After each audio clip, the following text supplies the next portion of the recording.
President Trump being a president and not afraid of signing documents, putting his own signature on them, even for controversial things like J6 pardons. He does it. He owns it. He's doing it in public. Meanwhile, Joe Biden, with that mask on, a couple of ceremonial papers on Inauguration Day, and then he basically went into hiding. And then the Autopen did the rest of the work.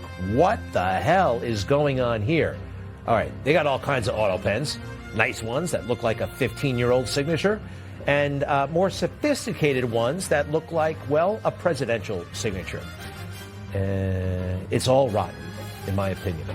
I'd like to bring in our panel, Eric Eggers, the Vice President of the Government Accountability Institute, and Garrett Ziegler, founder of Marco Polo. Thank you so much for all the work you've both been doing. Hey, Eric, actually, though, before any of this stuff, Rahm Emanuel, former chief of staff to Barack Obama, failed mayor of Chicago, is pounding his chest about running for president. This man, who I thought was finished in politics, just coming back from being ambassador to Japan, is talking about running for president. Is that absurd, or could that really happen? It both could really happen and is absurd. And it just speaks to how ridiculously devastated the Democratic Party field is right now. Greg, I know we spoke earlier today on your radio show about what passes for qualifications. The Democrats are in desperate need of an alpha. And when you're rolling down the list and it's like Gavin Newsom 1, Rahm Emanuel 2, and Pete Buttigieg 3 in the alpha male category, you know they're in trouble. I told you, if you were a Democrat, you'd be the front runner. And so I think that Rahm Emanuel, think about this. The mayor of Chicago, the former mayor of Chicago, where the current mayor has a less than 7% approval rating, thinks he can pass a national election from an approval standpoint. That's how bad it is for Democrats. I'd be the front runner? Oh, there's no doubt. There's no doubt. Would I get my own plane? If you insist on giving away your books, I have some questions about your economic policy, but that's a different topic. All right. Anyway, I was tantalized momentarily. Garrett Ziegler, they gave you such a hard time for revealing to the world legitimate documentation from Hunter Biden's laptop. How do you feel about these documents, possibly the Autopen, definitely the Autopen? Some say that they are invalid if it's not genuinely signed, especially an important document. So I just go back. First things first, Hunter admitted in his laptop that he knew his father had dementia. He admitted this to his then psychiatrist, Keith Abloh, in January of 2019. That fact gets lost.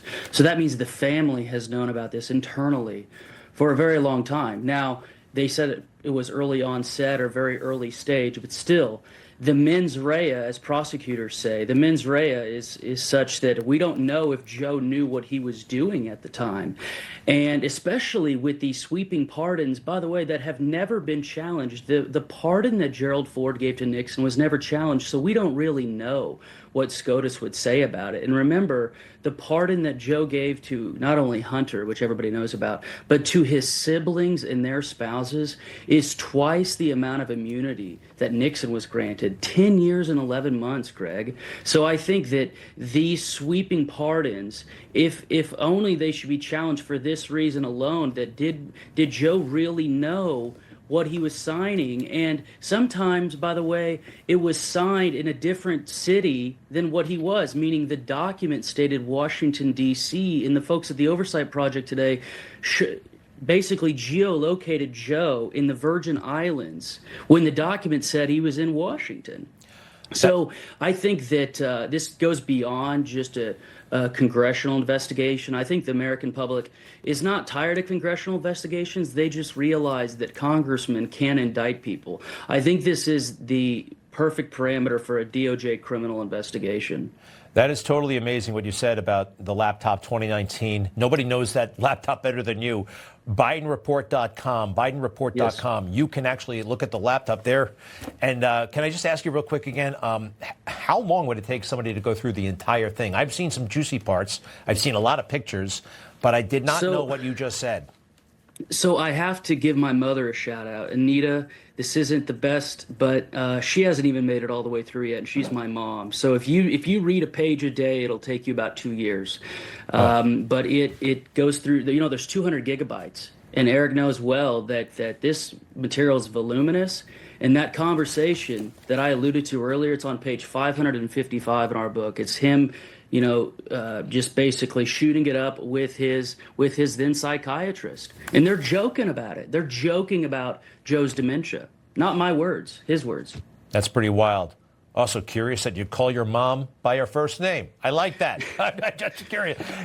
Eric, anything you want to say about what Garrett just revealed to us? Well, I think it remains one of the greatest scandals in American history. So not only do we have Hunter Biden's email from 2019, thanks to Garrett's great work, and we've gone through a lot of the emails here at the Government Accountability Institute as well, but we also know from Mike Johnson's now after the fact disclosure that Joe Biden was unaware of the fact that he had signed an executive order that he didn't know about the exports of this liquefied natural gas. It remains one of the greatest scandals. The fact that, you talk about the Autopen, who was running the Autopen? Was it Jill Biden, who was doing anything she could in those final days when they're pardoning 2,500 drug offenders in addition to members of the Biden family? She's trying to do whatever she can to secure the Biden legacy and make sure she can still be eligible for photo shoots for the cover of Vogue.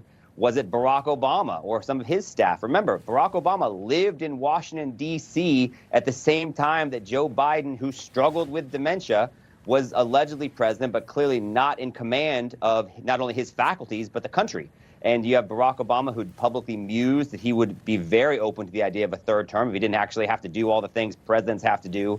So we still don't know who was running the country for 4 years. All we know is they did a terrible job. And that just speaks to how much work the Trump administration has had to do, which is why the Trump administration and Donald Trump himself has had to use his own pen as often as he has.